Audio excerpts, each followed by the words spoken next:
o Fernando Diniz é o principal responsável pelo que aconteceu ontem. E é muito grave porque nós não estamos falando de um jogo onde o Cruzeiro dominou o Atlético, criou 20 oportunidades, 8 bolas chutadas no gol, o goleiro foi o grande destaque, bola na trave. Não, a gente não está falando desse tipo de jogo. Para mim, o Atlético dominou o Cruzeiro durante toda a partida. Não consigo enxergar a parte onde o Diniz disse na entrevista coletiva. Não sei se a gente vai reportar alguma parte da coletiva dele por aqui, então não vou dar nenhum tipo de spoiler, mas o Cruzeiro ele não conseguiu equilibrar minimamente em nenhum momento contra o Atlético. Não existe derrota bonita e derrota feia. O Cruzeiro perdeu. Mas diante desse contexto que eu estou falando, seria possível se o Cruzeiro tivesse dominado a equipe do Atlético, que era o esperado. A gente sabe que é uma equipe que é superior ao Tombense, que vai disputar a Série C. O Atlético está na Série B. É uma equipe bastante estruturada. A gente falou amplamente aqui. O Elton Novaes até discutiu ali comigo. Será que o Atlético não tem condição já de postular a questão em disputa com a América? Enfim, mas de fato é total responsabilidade para mim a atuação decepcionante do Cruzeiro, e é mais uma que o cruzeirense junta a outras 15 que aconteceram no ano passado. Não adianta o Diniz fazer o recorte de que os 3 primeiros jogos foram bons e ontem acabou sendo derrotado, mas a gente vai falar muito mais ainda disso, o HG. É assim, o que me chamou a atenção, desculpa HG não, passar por cima, mas é que o que me chamou a atenção foi muita coletiva do Diniz. Chamou a coletiva de forma negativa. Eu fiquei muito assustado com as falas do Diniz. Pior que o jogo, Elton. Foi pior que o jogo. Foi pior que o jogo pelo seguinte: quando ele fala que o Cruzeiro esteve mais próximo de conseguir a vitória do que o Atlético. Rondou o tempo todo e teve oportunidades para vencer a partida. Diniz, qual jogo que você assistiu para colocar esse ponto em discussão? É querer brincar com a cara do torcedor. O Cruzeiro deu 8 chutes ao gol, nenhum na baliza. O goleiro do Atlético não fez nenhuma defesa, zero. Isso é muito pouco pro Cruzeiro, que tem o elenco que tem. Ah, mas jogou sem o Matheus Pereira. Ah, mas jogou sem o Gabigol. Não importa. Não importa o elenco que o Cruzeiro tem. O Cruzeiro tinha a obrigação de apresentar algo mais. E você tentar circular na entrevista coletiva, em uma entrevista coletiva de frases curtas, de pegar e falar que, numa pergunta, eu acredito que foi até pro Samuel Venâncio, que ele pergunta o que teria que mudar, ele pega, só vitória interessa, só vitória. Não! Com esse elenco que tem, você precisa, e muito, entregar qualidade, entregar desempenho. É necessário se ter desempenho. E nesse time do Cruzeiro, vários atletas já vinham com você desde a temporada passada. Então, deveria ter uma liga maior. É inaceitável o Cruzeiro, mesmo o início de temporada. É o segundo jogo valendo mesmo, é o segundo jogo do Campeonato Mineiro. Teria que mostrar algo mais. E o que vimos ontem foi decepcionante. E principalmente, para mim, a coletiva do Diniz foi um caco de entrevista. Foi um time desprovido de ideias dentro de campo, mas assim, muito mal. Sabe que eu vou me arriscar aqui a dizer uma coisa. Para mim foi o pior jogo de todos os jogadores do Cruzeiro, dos recém-contratados. Para mim ontem foi a pior apresentação de todos os recém-contratados. Porque foi realmente um jogo para ser esquecido. Agora, já que o Elton chamou a atenção aqui para a coletiva do Diniz, ele se sentiu muito incomodado. E outra coisa, cara, isso é uma coisa meio que irritante.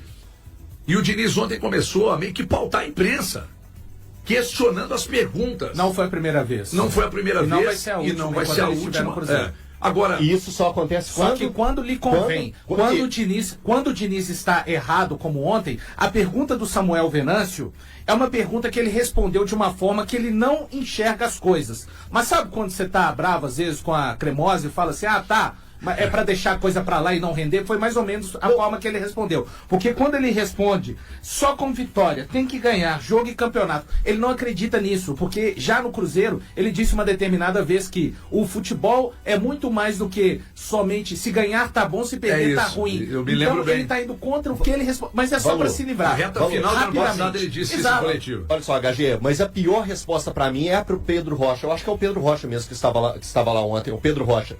da Rede Minas. Quando ele responde que o Cruzeiro estava mais próximo de ganhar. Quando que o Cruzeiro esteve mais próximo de ganhar? Que o Cruzeiro criou oportunidade para ganhar. Ele já fez outras vezes, nem tá de acho brincadeira. Assim, tá acho de que isso brincadeira. aí é o normal dele, né? Olha aqui, aliás, falando nisso, a gente tem aqui essa parte dessa sonora com o Diniz muito incomodado com a pergunta sobre o aprendizado do que aconteceu no ano passado para esse ano de 2025. Vamos ouvir. O que o Fernando Diniz de 2024 aprendeu que pode levar fez para essa 2025? pergunta aí? Obrigado. Você vai aprender, né? Sua pergunta é difícil de responder, fácil de fazer, né? A gente está sempre aprendendo. Né? Aprendizado não é falar uma coisa de 24. Acho que quando a gente acaba acontecendo na vida da gente, os resultados ruins eles acontecem, a gente acaba ficando mais reflexivo e a gente acaba aprendendo. Não é por conta de uma derrota de hoje, também ficou uma pergunta oportunista, que eu vou falar que eu aprendi um monte de coisa porque perdeu. Porque quando o Atlético time não ganhou, mas jogou bem, quando o São Paulo jogou bem, e jogou bem também contra a Tombense. E hoje jogou mal. Então, assim, não vou fazer uma reflexão porque o time perdeu hoje. Esse tipo de reflexão não me interessa porque o time perdeu agora. A reflexão do ano passado é de estar sendo feita, digerindo todas as coisas, procurando melhorar para ajudar o Cruzeiro. Bom, e ele também falou sobre qual seria o desafio do Cruzeiro nesse momento da temporada. Vamos ouvir. O desafio é ganhar jogo, Venâncio. Não pode falar uma coisa lá contra o Atlético e hoje quando o Tombense, o time produziu e hoje parece que tudo acabou. O torcedor eu entendo completamente. Pode vaiar, pode criticar, mas a gente, já falei para você, a gente que milita no futebol, não é assim que funciona. Não poderia ser assim. A gente vai procurar melhorar o time e ganhar. Se não ganhar, não tem ambiente bom para a torcida. E a torcida dá certo. A torcida tem que saber respeitar. Eu tenho que ajudar o time não vencer jogo. Se não vencer jogo, não tem como ter um ambiente bom. Isso é uma coisa muito clara. Agora, a gente tem que analisar o jogo, não dá para aceitar. Estamos começando agora a temporada. E a gente ficar alimentando, tudo bem. Hoje jogou mal o time, reconheci o jogo, não jogou bem, e agora está assim, parece que não começou bem. A gente não jogou bem contra o Atlético Mineiro, a gente não jogou bem contra o Tombense. Ele vai ter que jogar bem todos os dias. Então tem que jogar bem todos os dias e ganhar. E não é, no fundo é ganhar. É ganhar. As caras ganham de 1-0, as perguntas seriam outras. A gente sabe como que funciona. Então é isso, o time tem que ganhar. É isso. Isso é música para os meus ouvidos. Ah, meu Deus. Se tivesse ganhado de 1-0, a pergunta deveria ser, e com dificuldades, a pergunta deveria ser: Diniz, por que com um elenco tão superior o Cruzeiro venceu, mas passou tantas dificuldades diante do Atlético, que é uma equipe que vai disputar a Série B? E, diferente do Tombense, o Atlético não se reuniu desde o mês de novembro. O Atlético se reapresentou no dia 3 de janeiro. Então, em patamares físicos, nem dá para dar aquele aplique que geralmente os técnicos dão, que começaram os trabalhos físicos e técnicos muito... Não, o Atlético se reapresentou no dia 3. Então, se tivesse vencido de 1-0, pelo menos... 3. Dia 3 de janeiro. Janeiro. Isso, o Atlético se reapresentou. Então, se tivesse vencido de 1-0, teria que ser questionado dessa maneira. Já disse, né, a forma que ele respondeu a pergunta do Samuel Venâncio não é a forma que ele acredita de futebol, que ele já, inclusive, falou, não, isso é muito rasteiro, se ganhou tá bom, se perdeu tá ruim. Exato. Então, ele mesmo disse isso, ele respondeu, o Diniz, ele age da seguinte maneira, não, ele responde curto, respostas que expõem as ineficiências que ele tem aplicado no Cruzeiro desde que chegou. E quando ele fala que na derrota reflete mais do que na vitória e nos resultados positivos, então haja reflexão, né? Porque chegou ontem a sua 7ª derrota em 19 oportunidades que dirigiu o Cruzeiro. Só mais uma, HG, rapidamente. Hoje você veio O Diniz, ele precisava quando ele chegou, ele encontrou o Cruzeiro na seguinte situação, o ano passado. A gente tem que fazer o recorte do ano passado também. Para explicar um pouco desse ano. O Cruzeiro tinha 42 pontos, o Seabra tinha alcançado 12 vitórias, e tem um recorte aqui do Seabra que é ruim também, tá? E quem vier falar do Pepa, tem um recorte do Pepa aqui também. Que foram trabalhos ruins. Que deveria estar aqui. Não deveria. Não deveria. Tá aqui, vocês podem achar, mas a sequência ruim do Pepa está aqui. Porque eu sabia que vocês iam levantar mais uma vez esse defunto que ninguém aguenta mais ver andando por Belo Horizonte. Então, deixa eu seguir falando do Diniz, por favor. O Seabra, ele sai e deixa o Cruzeiro com 42 pontos, 12 vitórias e na zona de pré-Libertadores. O que o Diniz precisava de fazer a partir do momento que chegou no dia 25 de setembro? O Diniz precisava de mais 12 pontos em 11 jogos. Só que o Diniz não consegue. Ele consegue apenas 10 pontos em 11 jogos e vence apenas mais 2 jogos. Quer dizer, o que eu estou falando aqui, além de tudo isso, teve a perda da Sul-Americana da maneira que foi. No recorte com o Seabra, o trabalho do Diniz é pior, pegando a mesma quantidade de jogos da sequência do Seabra, onde o Seabra em 8 jogos somou 7, os 8 jogos pareando com o Diniz somou 6. Só para finalizar, caso o Diniz venha a não seguir no trabalho ainda no Campeonato Mineiro, tem um outro pessoal que precisa de ter a assinatura dessa responsabilidade do atestado de incompetência. O Departamento de Futebol do Cruzeiro precisa de se responsabilizar caso isso aconteça. Pô, isso é música para os meus ouvidos, tanto o Valu nervoso quanto o Diniz dizer que o que resolve é resultado, porque foi o ponto da nossa discussão de ontem. Só que eu assumo que eu sou um resultadista. Porque o princípio pra mim daquilo que o Diniz faz lá é vencer. Não é jogar bem. Peraí. Aí vocês que defendem o desempenho, então me falem sobre o Peraí. desempenho. Não teve Vamos lá, desempenho. então, Você não pode inventar desempenho onde não tem. Não tem desempenho, não tem resultado. Nem sempre é assim. Peraí. Você quer que eu pegue o do Pepa, por exemplo? Não. Calma, você tá com rancor no coração. Vamos Relaxa. só voltar ainda à entrevista do Diniz, quando ele fala que jogou bem contra o Atlético. Eu entendo que se tivesse um time para vencer o Clássico contra o Atlético, esse seria o Cruzeiro. O Gabigol teve 2 oportunidades, o Everson foi muito bem. Vamos para o jogo contra o São Paulo. Quando que o Cruzeiro melhora? O Cruzeiro melhora quando coloca o time que seria o time B, que são as 11 mudanças que acontecem no segundo tempo, e realmente a gente vê uma melhora, principalmente no sistema defensivo do Cruzeiro. Porém, o Cruzeiro não criou as oportunidades para maltratar o São Paulo naquele jogo. Ok. O outro jogo que vem em sequência é o jogo contra o Tombense. Um Cruzeiro totalmente alternativo, que não é o time que todos veem como principal. Então, para mim, está acontecendo um problema grave. O time que foi contratado e foi moldado para ser o time principal do Cruzeiro, as peças não entendem nada do que o Diniz pede. O que é mais grave do que a gente imagina, então. Exatamente. Recorte do jogo de ontem. Os dois recortes. Não, o recorte do jogo contra o São Paulo não, também. Eu não acho. Eu não vi o jogo da maneira que você viu.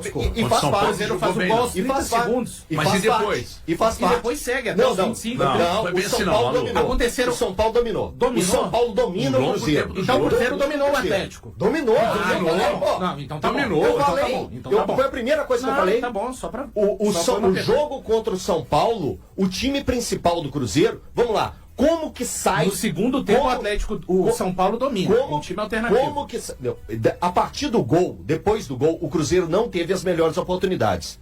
Pelo menos é o que eu vejo daqueles 45 minutos. Eu vejo um São Paulo melhor do que o Cruzeiro nos primeiros 45 minutos. Se eu tivesse que dar nota, vamos lá, nota para atuação. O Cruzeiro teve um ímpeto, e que foi o pedido do Diniz para marcação alta, ok, que a gente até mostrou isso que o Diniz queria, não queria ninguém morcegando, e o Cruzeiro fez a marcação alta, fez o São Paulo errar, entregar a bola para o Romero, que entrega para o Matheus Pereira e que faz o gol. A partir dali, eu de verdade que eu não vi o time do Diniz ser aquilo que ele pede. E aí a gente está chegando hoje no 4º jogo do Cruzeiro, o segundo valendo, né? O segundo valendo, e que o time principal, para mim, ainda em nenhum recorte mostrou o que realmente o torcedor do Cruzeiro espera.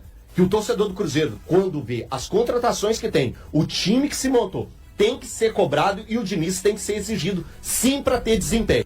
Vamos lá, são 19 jogos só com 4 vitórias, é muito pouco, o aproveitamento é muito ruim do Diniz. Só que tem um problema que para mim é muito grave, nesse contexto de aproveitamento do Diniz. Valu e Elton, daqui a pouco o torcedor vai começar a questionar as contratações. Se a coisa não acontecer, não vai acontecer, eu acho. Se continuar jogando como está jogando, se os resultados não acontecerem, daqui a pouco vão começar a questionar as contratações e vai começar a pesar para alguns torcedores daquela maneira de que, bom, será que o problema é só o Diniz? Ou o Cruzeiro contratou mal? Então isso é um problema. a falta de resultados e o desempenho ruim leva muitos torcedores ao questionamento da qualidade dos jogadores que foram contratados. Daqui a pouco vamos falar que só contratou jogador velho, como se o Gabigol fosse, por exemplo, um deles veterano, não é, né? Que contratou só jogador refúgio, o resto de clubes de outras praças e tal. Então calma lá, que a coisa não é bem assim. Acho que a avaliação do trabalho do Diniz, ela foi feita, ela está sendo feita. O Campeonato Mineiro, e ontem nós discutimos sobre isso, o Campeonato Mineiro vai ser um período para o Diniz estabilizar o trabalho dele, e se ele não estabilizar o trabalho dele no Campeonato Mineiro, eu acho que dificilmente ele emplaca para o restante da temporada. Eu acho que esse questionamento no momento está assim, fora de cogitação, pelo que eu converso, pelo que eu vejo em meio a boa parte da torcida do Cruzeiro. Porque Qual fora de cogitação? De jogar para as contratações. Eu também imagino que agora... Não, mas eu não disse que está acontecendo agora. Eu disse que se continuar como está... Só que eu acho que não vai acontecer. Bom, tomara que não. Aguardemos. A carga cada vez maior e mais pesada para cima do Fernando Diniz, e da diretoria. Não tem como. Então... Pode pesar para a diretoria. Porque o Diniz só segue porque o departamento de futebol chancela a permanência do Fernando Diniz. Se o Fernando Diniz não conseguir virar o trabalho dele a seguir na temporada e já for embora no campeonato mineiro, o departamento de futebol do Cruzeiro tem que assinar e ser responsabilizado que errou no mês de dezembro a não começar tudo do zero. Você está pautando por conta dos resultados. Pessoal, resultado e desempenho. Ontem foi o time de 2024 do Fernando Diniz. Depois de 3 jogos. Eu discordo do Elton um pouquinho quando ele fala que esses jogadores tinham que apresentar... O Cruzeiro não tinha que apresentar o melhor dele. Mas, com todo o respeito que o Atlético merece, com os jogadores que estiveram em campo ontem, o Cruzeiro podia ter começado a pré-temporada na segunda-feira. Que se fosse jogar contra o Atlético na quarta, não poderia ter perdido da forma que perdeu. É simples. A gente não está falando de um jogo onde o Cruzeiro foi superior. A gente não está falando de um jogo onde o goleiro do Atlético foi o grande personagem. A gente está falando de um jogo onde o Atlético foi muito superior ao Cruzeiro. E com relação ao elenco, né, HG? A gente está falando de um meio campo, com todo o respeito novamente ao Atlético, com o Diego Fumaça, que é bom jogador, bom marcador, com o Alisson, que passou pelo Cruzeiro, com o Davi, que já rodou bastante no futebol, com o Wellington Torrão. Então, assim, com jogadores de um nível bem aquém do Cruzeiro. Repito, a vitória do Atlético é merecida, mas a forma que o Cruzeiro foi dominado, nem se os jogadores tivessem reapresentado na segunda-feira e jogado na quarta, para mim seria admissível.